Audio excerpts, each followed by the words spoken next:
जिल्ह्यातील दूध डेअरीधारक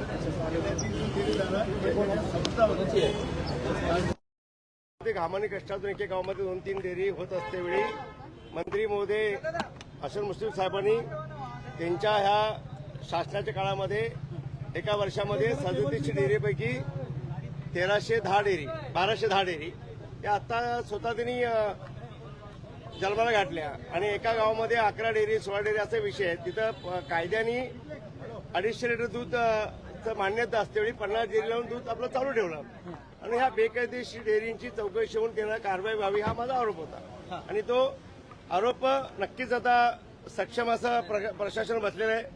चांगले अधिकारी नेमलेत महाराष्ट्र शासनाने आणि त्याची चौकशी होऊन त्याचा रिस्त त्याला मार्गस्थ लागेल. पण या सगळ्याच्या बाबतीत तुमच्याच सत्तेतील मंत्री हसन मुश्रीफ हे सगळ्या गोष्टींना विरोध करतायत, कुठेतरी प्रशासकांनाच ते विरोध करतायत.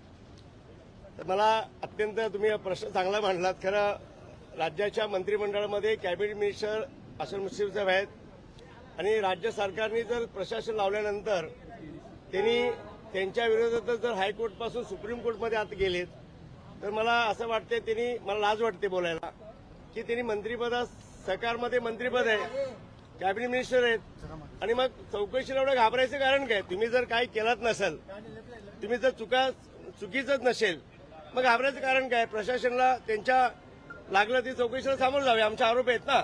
मग त्यांनी तसं असेल तर आरोप मंत्रीमध्ये राहून प्रेशर आणतं सरकारवरती आणि सगळेच आमदार बाकी मजबूर आहेत. आज सुप्रीमला गेलेत. मनवी संघवीसारखा मोठा वकील त्यांचा 2 कोटीची फी असेल दिवसाची, मग असला पैसे आणतात कुठून असं लोकांना कळते. म्हणून मला असं वाटते मुश्रीफ साहेबांनी राजीनामा द्यावा मंत्रिपदाचा. राजीनामा दिल्यानंतर त्यांनी सक्षमपणे लोकांसमोर जावे.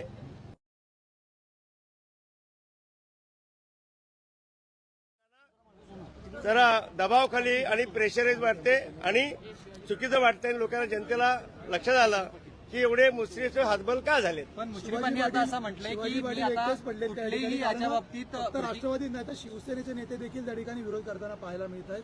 महायुतीमध्येच असलेले मित्रपक्ष तुमच्या विरोधात तिथे उभे राहिलेले आहेत. आता महत्वाचं बोलू का?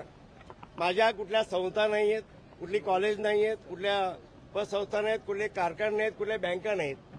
ज्यांच्या संस्था कारखाने शुगर कारखाने आहेत त्यांना मुश्रीफ साहेबांचं केडीसी मधून प्रचंड असं 100 करोड 200 करोड 300 करोड लोन आहेत म्हणून ते सगळेच आमदार दबावाखाली आहेत. हे माझं 100% सांगतोय. मग नेते मंडळी पण दबावाखाली आहेत.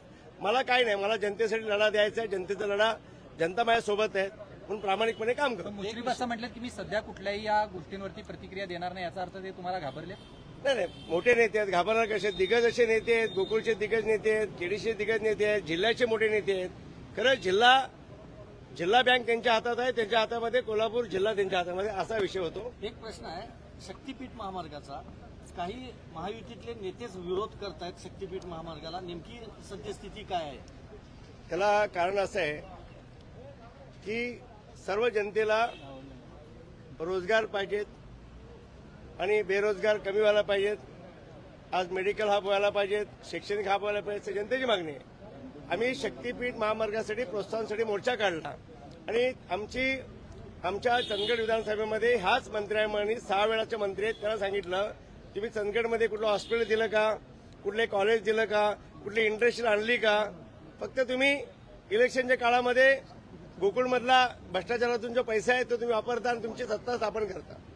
खरं आज सगळे लोक केडीसीच्या कर्जाला बळी पडलेले आमदार साहेब आहेत. सगळ्या आमदारांचे ज्यांचे कारखाने त्यांच्यावर त्यांचं कर्ज आहे आणि कर्जाचा बळी पडू असे विषय आहेत.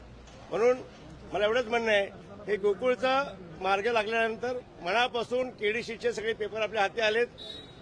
जेव्हा नोटबंदी झाली त्यावेळेस जनतेचा पैसा कमीत कमी 2000 करोड काहीतरी विषय यांच्या 2000च्या नोटा यांनी आपले पैसे बँकेतून काढले आणि ज्या यांच्याकडे बेनामी जे रक्कम होती ती त्यांनी बँकेच्या माथ्यावर मांडली आणि जनतेचा पैसा असा लागले. त्याची चौकशी सुरू आहे आणि कोर्टात पण जी केस आहे. खरं गोकुळ झाल्यानंतर गोकुळची साफसफाई झाल्यानंतर चांगल्या पद्धतीनं मी केडीसीला काम करेन. ठीक आहे.